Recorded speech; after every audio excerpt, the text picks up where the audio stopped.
बड़ा ये atomic structure का सबसे इंपॉर्टेंट पार्ट है photoelectric effect. What does it mean, पहले इसका मतलब समझ लो आप, बाद में डेफिनेशन दे दूंगा मैं। अब देखो ये रहा न्यूक्लियस और ये रहे शेल्स या ऑर्बिट्स, और इन ऑर्बिट्स पे कुछ इलेक्ट्रॉन्स लगे हुए हैं। लेट अस से बेटा यहाँ पर एक इलेक्ट्रॉन दिया है, यहाँ पर भी है, यहाँ पर भी है और यहाँ पर भी है। बेटा ये इलेक्ट्रॉन का नाम मैं दे दूँ, इट इज़ ए। ये इलेक्ट्रॉन और न्यूक्लियस के बीच की अट्रैक्शन है, इसको दे दूँ बी। ये इलेक्ट्रॉन और न्यूक्लियस के बीच की अट्रैक्शन है, ये इलेक्ट्रॉन का नाम सी है। और ये इलेक्ट्रॉन जो है आखिरी वाला बेटा इसके बीच की अट्रैक्शन से इसको मैं दे दूँ डी। अब ये फोटोइलेक्ट्रिक इफेक्ट का मतलब क्या है कि आपको इलेक्ट्रॉन्स को निकालना है। बेटा ये जो डी वाला इलेक्ट्रॉन है ना, न्यूक्लियस से बहुत दूर है, मतलब इनके बीच की जो रिपल्शन है, आई मीन अट्रैक्शन है, बहुत ही कम है। तो इस इलेक्ट्रॉन को निकालने के लिए जो मैं एनर्जी दूंगा वो दूंगा मिनिमम। और जो इलेक्ट्रॉन आपका ए न्यूक्लियस के बहुत करीब है और इसको निकालने के लिए जो एनर्जी दूंगा वो ज़्यादा दूंगा, तो एनर्जी हो जाएंगी मैक्सिमम। बेटा हम फोटो इलेक्ट्रॉन फोटोइलेक्ट्रिक इफेक्ट की बात कर रहे हैं, मतलब energy we are supplying from outside that to be minimum. और ये मिनिमम एनर्जी जब दोगे तब जाके ये एटम ने एनर्जी एब्जॉर्ब कर लिया, अट्रैक्शन फोर्स कम हो गया और अट्रैक्शन फोर्स ब्रेक हो गया और इलेक्ट्रॉन बाहर से निकल गया। बेटा जैसी एनर्जी दोगे अट्रैक्शन फोर्स मिनिमाइज हो गया और इलेक्ट्रॉन बाहर उड़ गया। ये उड़ने वाले इलेक्ट्रॉन का नाम है photo electrons and effect is called as a photo electric effect. तो what is a photo electric effect, definition ऐसे बोलता है बेटा, दैट इज द और we can say the light of suitable frequency. ये वर्ड बड़ा काम का है सर, ये वर्ड सुटेबल फ्रीक्वेंसी क्यों बोला है, why not the particular frequency. बेटा the light of suitable frequency और the ray of light of suitable frequency when it falls on the surface of the metal, falls on the surface of the metals, the electrons ejected outside, the electrons ejected outside, that ejected electrons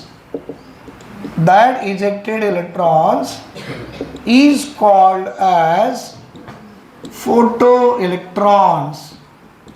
But is called as photoelectrons and the effect is called as a photoelectric effect. The effect is called as photoelectric effect. अब देखो इसमें NEET level में सवाल कैसे देता है, मैं concept नहीं पढ़ा है बट बता रहा हूँ सवाल कैसे देता है। बेटा हो सकता है ये वाली जो रे ऑफ लाइट है, अगर इसकी इंसिडेंट एनर्जी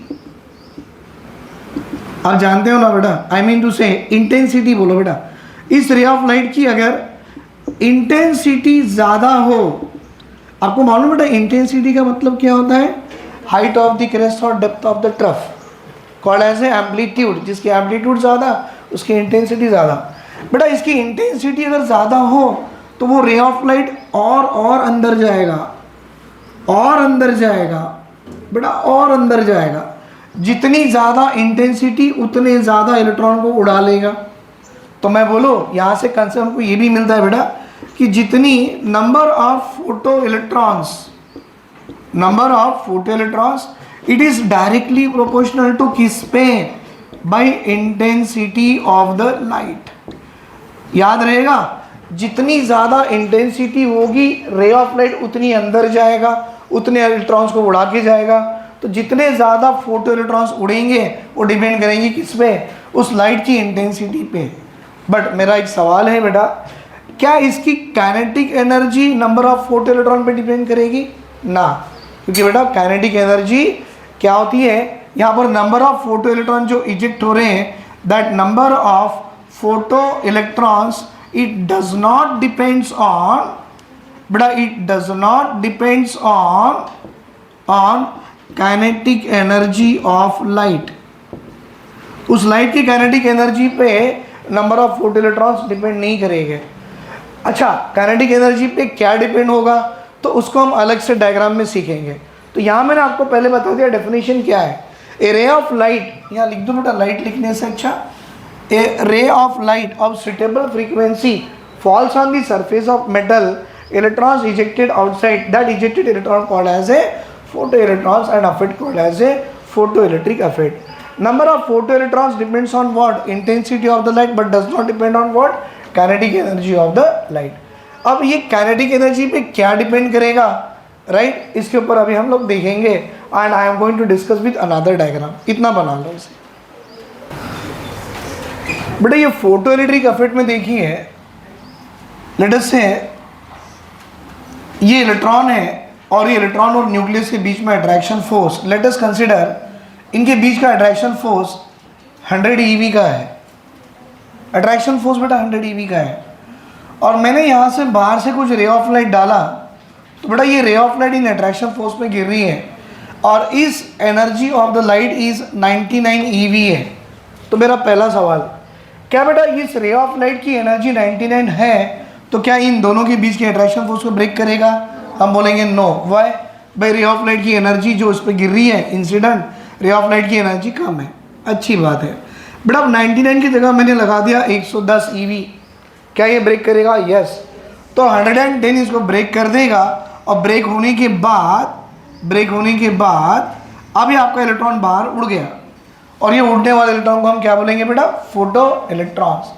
तो थोड़ा इसको मैं फॉर्मूलेज में सिखाता हूँ, सीखो बेटा। ये जो एनर्जी है ना जिस एटम पे गिर रही है, मैं इसको मेंशन करूँ, it is called as a total energy.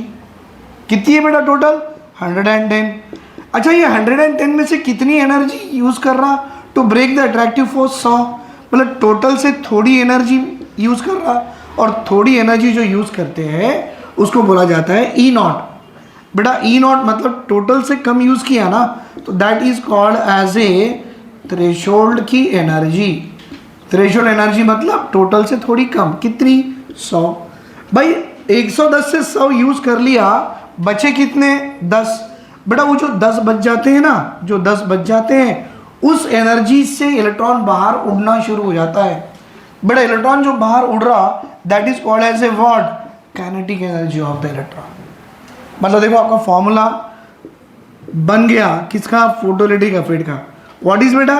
ET is a total energy, E0 threshold and KE kinetic energy.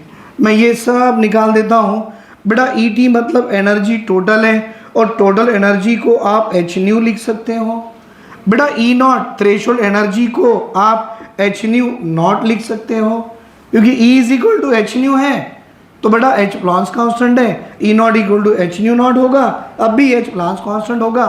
ये वाली न्यू फ्रीक्वेंसी और ये वाली ν0 थ्रेशोल्ड फ्रीक्वेंसी। बाकी जो बच गई वो क्या होगी? Kinetic energy. बेटा ये थ्रेशोल्ड फ्रीक्वेंसी और hν को वर्क फंक्शन भी बोला जाता है, W0 प्लस काइनेटिक एनर्जी। तो यहाँ एक एक टर्म लिख दो भाई। What is ET? That is total energy किसकी बेटा? Of incident light. जो लाइट उस पर गिर रही है ना, of incident light, total energy of incident light. अच्छा what is E0? Sir E0 मतलब threshold energy. What is the threshold energy? Total में से थोड़ी कम एनर्जी जो यूज की है वो है थ्रेशोल्ड एनर्जी। बेटा what is a new? New is a frequency. भाई किसकी frequency? Of incident light, of incident light. तो what is ν0? by ν0 is the threshold frequency of the incident light. Then what is the W0 sir? Beta W0 is the work function. That means can we say W0 is equal to hν0? Yes sir, हम लोग ये भी बना सकते हैं, right? और KE क्या होगी बेटा? KE is the kinetic energy of photo electrons. मतलब यहाँ से एक चीज समझ में आ रही है कि kinetic energy of photo electron depend upon the energy as well as the frequency of the incident light, but kinetic energy never depend upon intensity of light. अपने इसके पहले मैंने बना के दिया ना, kinetic energy depends on what बेटा? frequency of light but it does not depend upon intensity of the light। लेकिन नंबर ऑफ फोटो इलेक्ट्रॉन जो इजेक्ट हो रहे वो किस पे डिपेंड कर रहे थे? Intensity of light, but it does not depend upon frequency of the light. Is it clear? जो मैंने अभी आपको बताया था ना, ये था बेटा, व्हाट इज दैट, कि number of photo electrons it depends upon intensity of light। that means number of photoelectron it does not depends upon, but it does not depends on kinetic energy of the light, or we can say it does not depends upon the frequency of the light। Light की frequency पे number of photo electron नहीं depend करेंगे। दूसरा हम लोग क्या बोलेंगे बेटा? Kinetic energy. तो kinetic energy of the electron depends upon what? Frequency of the light, but kinetic energy of the electron it does not depends upon, और it does not depends on intensity of light. बेटा numericals जो questions आते हैं वो ये वाले फॉर्मूले के बेस पे आते हैं, राइट? और ये वाले फॉर्मूले के बेस के न्यूमेरिकल क्वेश्चन और उसके ग्राफिकल मेथड्स एंड ऑल बेटा will see in our next class, right? Thank you very much.